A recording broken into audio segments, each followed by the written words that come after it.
Hi, welcome back to my David of the Northeast vlog. This is episode 3 of series 2, which all sounds very fancy, but it's just my middle of the month update of the David project. Last time I posted a film, I was finishing this chap off, and then I had my perennial computer problems. Was it a virus? Was it a failure of my hard drive? No, it turned out to just be a broken mouse. But losing access to the computer for a while meant I also lost access to my Stanford University 3D scan of the statue of David, which is my virtual model. So I decided I'd do some experimenting with a reference photo, and in this case it's this classic image. So I had a quick look at that and decided to experiment. My plan was to experiment with the hair a little bit further. If you recall, in the last video I was talking about how to make the hair stand out. So I thought, let's see what happens if I build an underlying structure first. Will I be satisfied with the results? Now, before I show you what I've done in the last week or so, I must emphasize there was no real concern about getting the likeness right, or anything like that. It was a sketch, so to speak, of an idea. And here we go. And it turned out okay. There's obvious mistakes, but as I say, that wasn't really a problem. What's interesting is that if you look at him from the angle in the book, he's not, impossibly far away. When you change position, the likeness becomes even less apparent, but that's fine. What about the hair?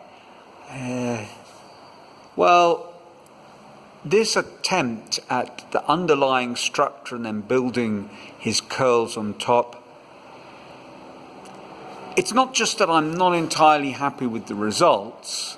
I think it looks a little messy and chaotic, but it messes with the internal logic of the project, which is to create a drawing of the surface, a sort of three-dimensional contour line drawing.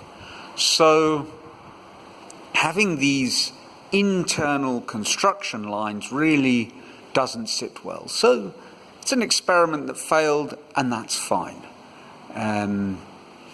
It's a good way to spend a few days, week or so, and the result, in terms of being an expressive piece of representational art, well, that's fine too. I think he stands up well as an interesting expressive study. One of those that I'll chalk up as a model who failed the audition. This does bring me on to some bigger questions. How can I take this point that I've reached and move it to the next level? And it seems to me that perhaps I need to take a few steps back before I can move forward. And what I mean by that is I need to look at how I can create rigidity that I can then model. My working practice, pretty much since the beginning of these human form pieces, has been to start at some point, usually the lips, create some rigidity through these windings that emphasize the surface of the lips, and then build from there. So it's really starting with a detail and working outwards, which, as I said before, is generally not how people do sculptures or drawings. You begin with broad forms and then slowly chisel away at the details, pardon the pun.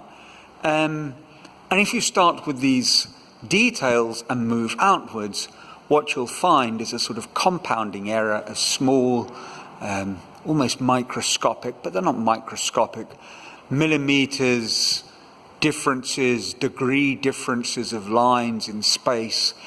And once you've moved away, say, from the head, you discover that there's an inaccuracy or disproportionality built in, which is just impossible to fix. So one way around this will be to create a structure and then fill in the details within that structure. But the difficulty working with large-scale wire pieces is obviously that structure is, well, it just flops around. So that's the next stage. And what I'm planning to do is move away from David, look at head planes to begin with, and then try and extend that into planes in general of David. The head planes that I'm going to be looking at use as a reference quite a classic an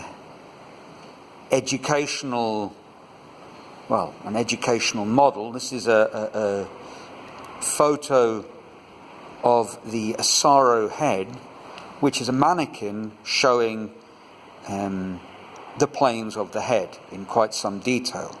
So my plan is to build a wire Asaro head mannequin, and then look at how I can relate those planes to the planes of David.